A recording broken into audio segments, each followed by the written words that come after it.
My name is Lorraine Hayes. I am 66 years old, a retired librarian. And, until that Tuesday afternoon, I believed I had already faced the worst life could throw at me. I lost my husband Thomas to a heart attack 8 years ago. I survived the loneliness of widowhood, the silence of a house built for two. I thought I understood grief. I was wrong. The day began like any other in Plainfield, Illinois. I made my tea at 3 o'clock sharp, just as I always had, and set the cup on the small oak table by the window. Outside, the air was strangely heavy, like the sky was holding its breath. I heard the local station murmur about a storm system tracking northeast, but in Illinois we are used to storms. We know to watch, but we rarely panic. At 3:15, the siren split the air. That long, terrible wail that shakes you down to the bone. Tornado on the ground, the radio announcer warned. Voice urgent. Moving toward Will County. Plainfield residents take shelter immediately. My hands shook as I rushed through the house. I grabbed what I could fit in one small suitcase, the wedding album Thomas and I smiled through in 1976. The watch he had worn every day for 30 years. My mother's hand-sewn quilt, and a folder of insurance papers. 40 years of living. And this was all I could carry. I stumbled down into the basement, heart hammering, clutching Thomas' old wool sweater to my chest. The house groaned above me, wood twisting, glass exploding, as if the very bones of the home were being ripped apart. The roar came next, deafening, like a freight train tearing through my living room. The ground trembled, and I pressed myself into the corner, praying it would hold. And then, silence. Not peace. Not calm, just the hollow emptiness that follows destruction. When I pushed open the basement door, the world I knew no longer existed. My kitchen table was gone. My roof was gone. Above me, nothing but bruised sky and scattered boards. The rose garden I had tended for 20 years was shredded into brown stems and broken petals. Debris littered every corner like confetti from a cruel celebration.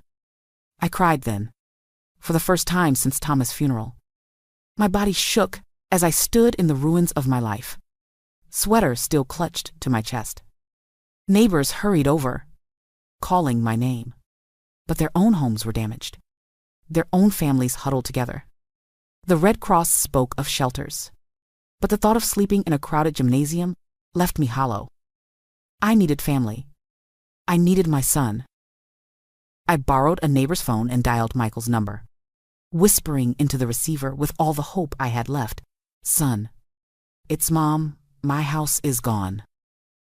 The next morning, I drove north on I-55 toward Chicago, my old sedan rattling with every gust of wind. The sky was bright, almost mocking, as if nothing had happened the day before. My suitcase and 3 trash bags of belongings were wedged in the back seat, the smell of wet plaster and mud filling the car. I told myself this was temporary, just until the insurance processed, just until I could find a small apartment. Michael lived in River North, in one of those modern glass towers that looked like they belonged in a magazine.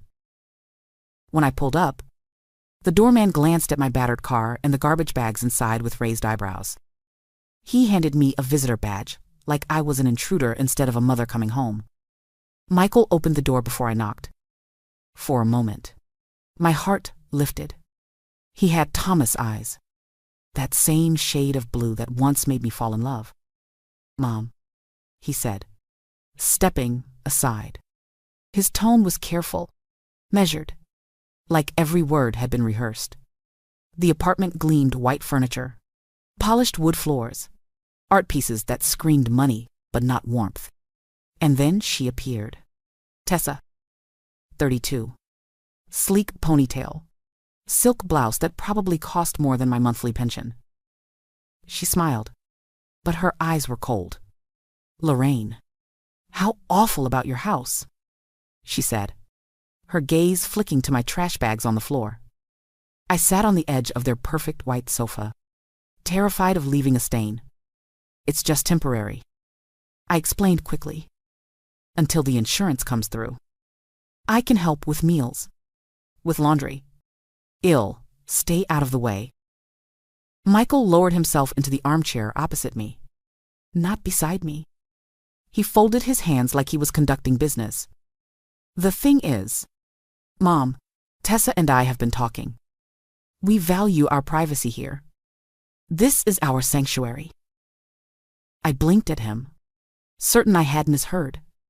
Privacy? Michael. I lost everything yesterday. I don't need space. I need family. Tessa leaned forward, her voice gentle but firm, the way you speak to a child. We just think you'd be more comfortable somewhere else. There are excellent extended stay hotels near the Magnificent Mile. Very safe. Very clean. They even have kitchenettes. My chest tightened. And how am I supposed to pay for that? The insurance money won't come for weeks. Michael shifted. I can give you a few hundred to get started. A few hundred? As if I were a stranger. As if decades of motherhood could be bought out with pocket change. I stood, knees aching, dignity shredded. So that's it, I whispered. Your mother doesn't belong in your sanctuary. Neither of them spoke. The silence was louder than the storm that had destroyed my home. I drove away from River North with my 3 trash bags rattling in the back seat, and my heart heavier than any storm could make it. The city skyline glittered against the night sky, but to me it looked like a wall of glass keeping me out. I parked first near Lower Wacker, that dark stretch beneath the streets where delivery trucks roared and shadows lingered. It was hidden enough that no one looked twice at a battered sedan. The first night. I curled up in the driver's seat with Thomas' sweater draped over me. My neck stiffened, my legs cramped, and every sound a car door slamming, footsteps echoing made me jolt awake. I ate stale crackers from my purse, sipping from a water bottle that tasted faintly of rust. I told myself it was only for one night. Tomorrow, Michael would call back, change his mind. But tomorrow came, and nothing changed. By the second night, the air had turned damp and cold. I moved my car to a Walmart parking lot on the edge of Cicero, hoping to disappear among the overnight trucks. I washed my face in the fluorescent-lit bathroom, avoiding my reflection. The woman in the mirror was hollow-eyed, hair tangled, shoulders slumped. I couldn't recognize the mother who once hosted birthday parties with balloons tied to every chair. On the third night, I woke at 2 a.m. with a stabbing pain in my back and tears already streaming down my face. I pressed my hands to my mouth so no one would hear me cry. I thought of Michael as a boy, the way he used to clutch my hand crossing the street, the way he begged for one more story before bed. Where had that boy gone? When had he become a man who turned his mother away, desperate for warmth? I rummaged through my purse. That's when I found it. A thin, faded business card tucked between receipts and expired coupons. The edges were soft from years of being carried. The ink smudged but still legible. Adrian Cole. Adrian. My first love. The boy who promised to build me a life beyond Plainfield before college, whisked him away. We lost touch. Life pulling us in different directions. But I never threw away that card. Somehow, through marriages and funerals and decades of dust, it stayed with me. I stared at the old number printed beneath his name.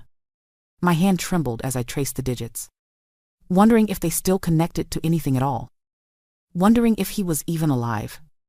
That night, alone in the cold silence of a Walmart lot, I held the card to my chest. For the first time since the tornado, I felt something dangerous. Hope. By the fourth morning, exhaustion had hollowed me out. My body ached from sleeping curled up in the front seat. My stomach cramped from gas station food, and my soul felt scraped raw.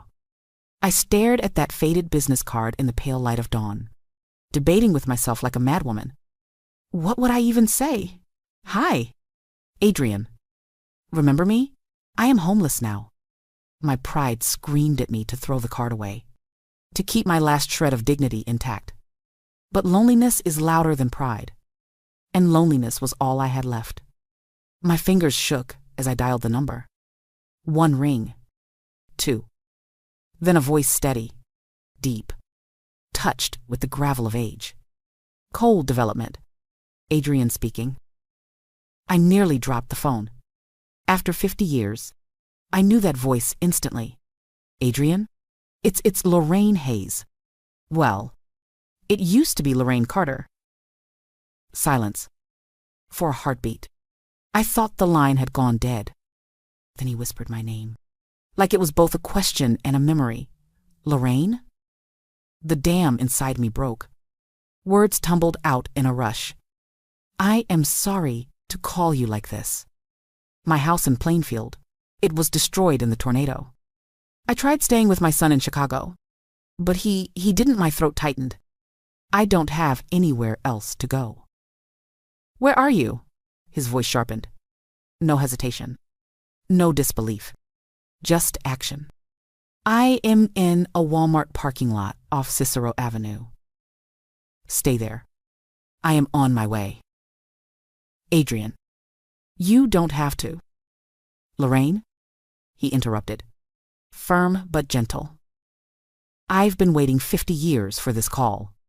Please, let me come. 2 hours later, I sat in my car watching every vehicle that turned into the lot, my heart pounding so hard it hurt. Then a silver SUV rolled in slowly, windows tinted, moving like the driver was searching. The engine cut off. The door opened, and there he was, Adrian Cole. His hair was silver now, cropped neatly, his shoulders broad and solid. Time had carved lines around his eyes, but when those storm gray eyes met mine through the windshield, the years collapsed like they had never existed. He walked to my car, his stride confident but unhurried. He tapped on the glass, and when I rolled down the window, he smiled soft, familiar, devastating. Hello, Lorraine. My throat closed, words lost. I wanted to apologize for my wrinkled clothes, my unwashed hair, the smell of loss clinging to me. But before I could, he leaned closer. You look beautiful, he said. The tears came, unstoppable, right there in a Walmart lot. I broke down in sobs. I hadn't allowed myself in years. Adrian didn't flinch. He opened my door, helped me stand, and folded me into his arms. Come home, he whispered. Let me take care of you. The drive north felt like entering another world. The city's gray concrete softened into quiet streets, lined with tall maples turning gold. Adrian's SUV wound through Lakeview, finally stopping in front of a stone house that seemed to rise from the earth itself. It wasn't gaudy like the glass towers downtown. It was dignified, built of timber and limestone, with wide windows catching the afternoon light and a porch that wrapped around like open arms. I stepped out slowly, afraid my ruined shoes would stain the cobblestone drive. Adrian unloaded my 3 trash bags and the dented suitcase as if they were treasures. He carried Thomas' old toolbox under one arm like it belonged there. Inside, the house was warm in a way money can't always buy. Hardwood floors gleamed honey brown. Books filled shelves that stretched to the ceiling. Photographs dotted the walls, not glossy portraits, but snapshots of communities rebuilt. Ribbon cuttings at schools, and workers smiling in front of new homes. This is your company? I asked, touching a framed newspaper clipping. Coal redevelopment brings hope to Joliet families. He nodded. Started with one small project after a flood in '85. Grew bigger than I ever imagined. But it always came back to one thing, helping people find home again. His eyes found mine. Maybe I built all this, waiting for you to walk through the door. We sat at a long oak table in his kitchen, sunlight spilling across polished counters. He grilled chicken with the ease of a man used to fending for himself. I hadn't had a real meal in days. When he set the plate in front of me, the smell alone made me cry. I shouldn't have called, I said softly between bites. I didn't want to be a burden. Lorraine, he said, his voice steady. You could never be a burden. You're the only unfinished chapter of my life. I looked down at my wrinkled hands, ashamed of the years etched into them. I am not the girl you remember. He reached across the table, covered my hand with his. No. You're better. You're real. You've lived. You've survived. And you're still standing. Something inside me shifted. For the first time since the tornado, I felt more than just loss. I felt possibility. When I rose to leave the kitchen, thanking him awkwardly, he stopped me at the hallway. Stay here, he said, as long as you need. No clocks. No limits. This house has been waiting for you. And in that moment, I believed him. Days turned into weeks inside Adrian's house by the lake. And for the first time since the storm, I could breathe again. Mornings began with coffee on the porch, watching the water catch the light like shards of glass. Afternoons I spent in his library, curled in a chair with books I hadn't read since my days at the Plainfield branch. Evenings, I cooked roast chicken, stew, pies that filled the air with cinnamon, and Adrian ate every bite with a gratitude that lit his storm-gray eyes. He treated me not as a guest, not as a charity case, but as someone essential to his life. When he asked, almost casually, one morning, would you ever consider making this permanent? My heart skipped. I didn't answer then, but I carried the question with me like a secret flame. Then the phone rang. Michael's name flashed across the screen. My chest tightened. I hadn't spoken to him since the night he sent me away. I let it ring once, twice, before answering. Mom, he said, tone carefully measured. I've been trying to reach you. Where are you? I am with a friend, I replied, keeping my voice steady. A friend? He hesitated. Mrs. Patterson told me you weren't in the extended stay anymore. Who exactly are you staying with? I looked around Adrian's warm kitchen. The bouquet of fresh lilies Head bought that morning. The faint smell of cedar from the fireplace. Someone who doesn't see me as a burden. Silence stretched on the line. Then, Mom, I think we should talk. Maybe you could stay in our guest room after all. Tessa and I have been rethinking things. The words should have warmed me. Instead, they chilled. Where was this sudden generosity when I was sleeping in a Walmart lot that weekend? Michael and Tessa came to dinner. Tessa carried a gift bag, candles wrapped in tissue. Her smile, just a little too bright. At the table, Michael steered every conversation back to Adrian's business. Real estate must be fascinating, he said, sipping his wine. I work with insurance portfolios myself. Maybe we could explore some synergies. Adrian listened politely, but I saw the flicker in his jaw, the way his eyes cooled. He had dealt with men like Michael his entire career. He didn't need to say a word. The silence spoke volumes. Later, after they left, Adrian closed the door and turned to me. His voice was calm, but iron ran beneath it. I know exactly what your son is after, Lorraine. And we need to decide how to handle it. The following week, Adrian told me he had invited Michael and Tessa for another dinner. My stomach sank, but his eyes held steady. It's time, he said simply. We need clarity. They arrived, dressed as though stepping into a boardroom, Michael in a tailored gray suit, Tessa in a sleek black dress, diamonds winking at her ears. She handed me another gift bag, this time with gourmet chocolates. Just a small token, she said with sugary sweetness. I set it aside, unopened. We ate Mariah's roast beef in heavy silence. Michael tried small talk about traffic on the Kennedy Expressway, about Chicago's real estate boom. But Adrian gave him nothing more than polite nods. When dessert plates were cleared, Adrian folded his hands on the table and spoke. "I want to discuss Lorraine," he said evenly, "and the way you've treated her." Michael's shoulders stiffened. "I don't understand." "You do," Adrian cut in, voice calm but unyielding. "When she lost everything in Plainfield, she came to you, her own son, and you turned her away."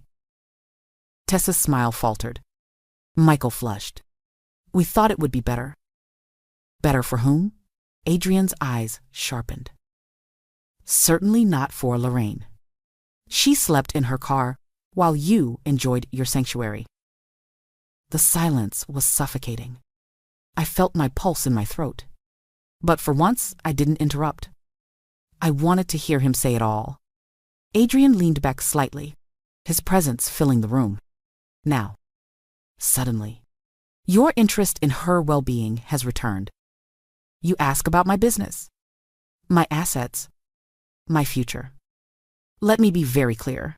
Lorraine doesn't need your approval, your conditions, or your protection. What she needs is love. And if you can't offer that, then you have no place here."